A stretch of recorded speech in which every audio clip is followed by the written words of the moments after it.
इस वक्त की सबसे बड़ी खबर सामने आ रही है। स्वर कोकिला शारदा सिन्हा अब हमारे बीच नहीं रही हैं।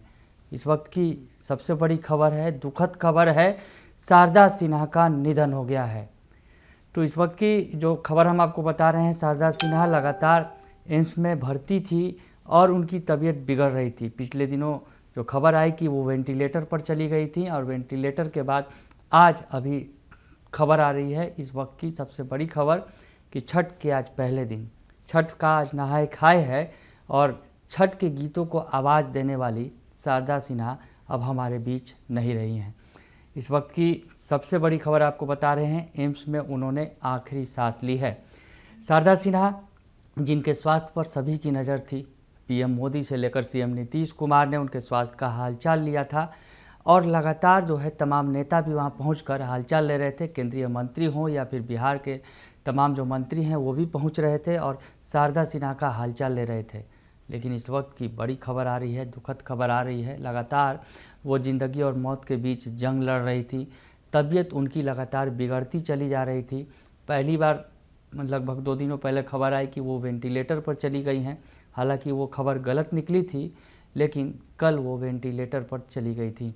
वेंटिलेटर पर रखा गया था, यानी वेंटिलेटर पर जाने के बाद शारदा सिन्हा की तबीयत बिगड़ रही थी लगातार। उसके पहले उनके बेटे अंशुमन सिन्हा लगातार उनके स्वास्थ्य की जानकारी दे रहे थे। लेकिन अब इस वक्त की सबसे बड़ी खबर और सबसे दुखद खबर निकल कर सामने आ रही है कि स्वर कोकिला, बिहार की स्वर कोकिला शारदा सिन्हा अब हमारे बीच नहीं रही। मजबूती के साथ वो लड़ाई लड़ रही थी, ज़िंदगी और मौत के बीच की जंग जारी थी, लेकिन आखिरकार अब वो हार गई हैं। लेकिन हारी रही हैं जिन छठी मैया के लिए उन्होंने गीत गाया, जिन छठी मैया की गीत के लिए, और वो उनके गीत और छठी मैया, छठ पर्व जो है एक दूसरे के पर्याय रहे।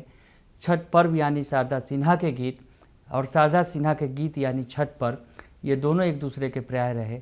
तो शारदा सिन्हा अब हमारे बीच नहीं रही हैं।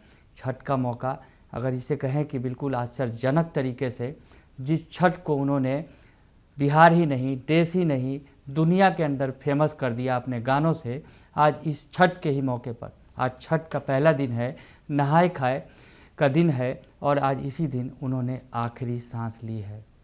शायद छठी मैया ने उन्हें अपना आशीर्वाद दिया है, क्योंकि जिस तरह से वो लगातार बीमारियों से जूझ रही थी, मल्टीपल मायलोमा जैसा कि बताया जा रहा था, एक तरह का बोन मैरो कैंसर होता है, इससे वो लगातार जूझ रही थी। और हाल के दिनों में उनके पति का निधन हुआ था और उसके बाद से उनकी तबीयत लगातार बिगड़ गई थी, बिगड़ती ही चली जा रही थी। और कुछ दिनों पहले की ही बात है कि शारदा सिन्हा को एम्स में भर्ती कराया गया था। और इसके पहले सबसे बड़ी बात है कि शारदा सिन्हा ने जाने के पहले छठ मैया का ही गीत गाया। जी हाँ, वो हॉस्पिटल में ज़िंदगी और मौत के बीच जूझ रही थी और इधर छठ मैया का गीत रिलीज किया गया। पहले उनका ऑडियो रिलीज़ किया गया, जो उनके बेटे अंशुमन सिन्हा ने वो ऑडियो रिलीज़ किया, और उसके बाद उसका वीडियो भी आया। वो वीडियो भी आया जिसमें शारदा सिन्हा गाती नज़र आ रही थी। यानी छठी मैया, जिन छठी मैया के लिए उन्होंने गीत गाए, 62 से ज़्यादा गीत उन्होंने गाए और एक से बढ़कर एक। आज अभी भी अगर इस वक्त की बात करें तो छठ पर्व है बिहार में, और बिहार में चारों तरफ शारदा सिन्हा के ही गीत गूंज रहे हैं। इस बीच उनकी आवाज़ बंद हो गई है। शारदा सिन्हा अब हमारे बीच नहीं है, उनकी सुमधुर आवाज़ अब हमें सुनने के लिए नहीं मिलेगी।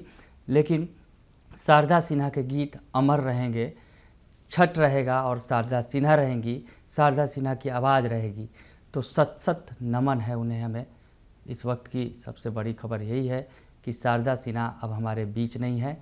दिल्ली के एम्स में उन्होंने आखिरी सांस ली है।